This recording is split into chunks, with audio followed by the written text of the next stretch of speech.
Recognize the gentleman from Alabama, Mr. Strong, for 5 minutes of questions. Thank you, Chairman Garbarino, Ranking Member Thompson, and thank you to all our witnesses for being here today.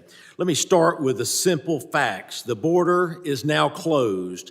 Fentanyl poisonings are down by more than 35%. I thank each of you for your service to our country. I remember in April of 23 when then Secretary Mayorkas testified before this very committee that the U.S. border was, and I quote, secure, close quote, and not open. At the same time, under his leadership, illegal alien population surged to over 11 million. They were coming from more than 160 different countries as migrants were released into our country by the millions. That's what the Biden administration, in concert with Secretary Alejandro Mayorkas, did to America. They sold America out. The consequences of their failures were predictable. When the United States failed to enforce its border, the winners are not legal immigrants or American communities. It's the cartels, drug smugglers, human traffickers, and violent criminals. We didn't need new laws to stop this crisis. We needed a president willing to enforce the laws already on the books. President Trump did exactly that. Another promise made, another promise kept. And today, the number of illegal aliens being released into our country is zero.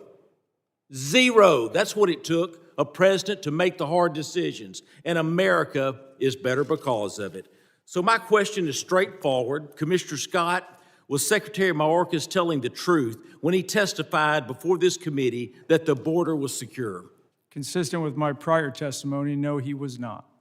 As you stated earlier, the underlying immigration laws haven't fundamentally changed in decades. What has changed is how different administrations choose to enforce these laws, particularly during the previous administration. It was 100% orchestrated to allow illegal aliens to invade our country under the Biden administration. From an operational standpoint, how important is consistency and enforcement for deterrence and border control?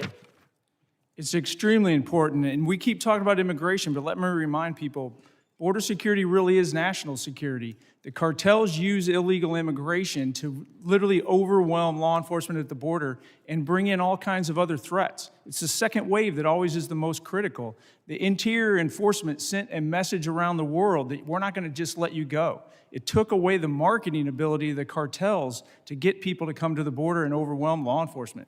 This all works together. It's critically important because it is national security. Thank you, Commissioner. The men and women of DHS deserve our respect and the ability to do their job effectively without mixed signals from Washington. I also want to be clear, I support the men and women who work every day to secure our borders and enforce federal immigration laws. But lately, we've seen growing strain on political rhetoric that goes beyond policy disagreement and targets the legitimacy of law enforcement itself. Rhetoric that puts a target on the backs of agents doing their jobs.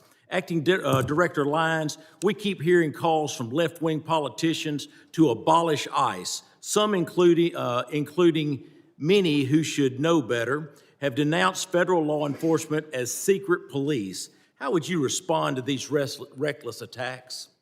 Sir, I can speak from personal experience, having served multiple administrations that the men and women of ICE are out there every day doing the law as it's written. What are the consequences of not enforcing federal immigration laws?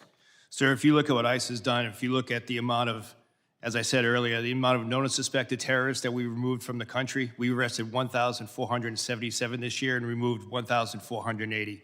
Just that impact alone, along with the 7,800 gang members, makes a significant impact on public safety and national security. Thank you. Turning to you, Director Edlow, the U.S. Citizenship and Immigration Service plays a role in administering legal immigration and protecting the integrity of the system. When immigration enforcement is undermined or treated as illegitimate, how does that affect USCIS's ability to manage lawful pathways, prevent fraud, and maintain public confidence in the legal immigration process? It makes it absolutely impossible, Congressman, and that's why we've done everything we can to administer that system now and to not cut corners that were previously cut during the last administration. Thank you, Mr. Chairman. I yield back.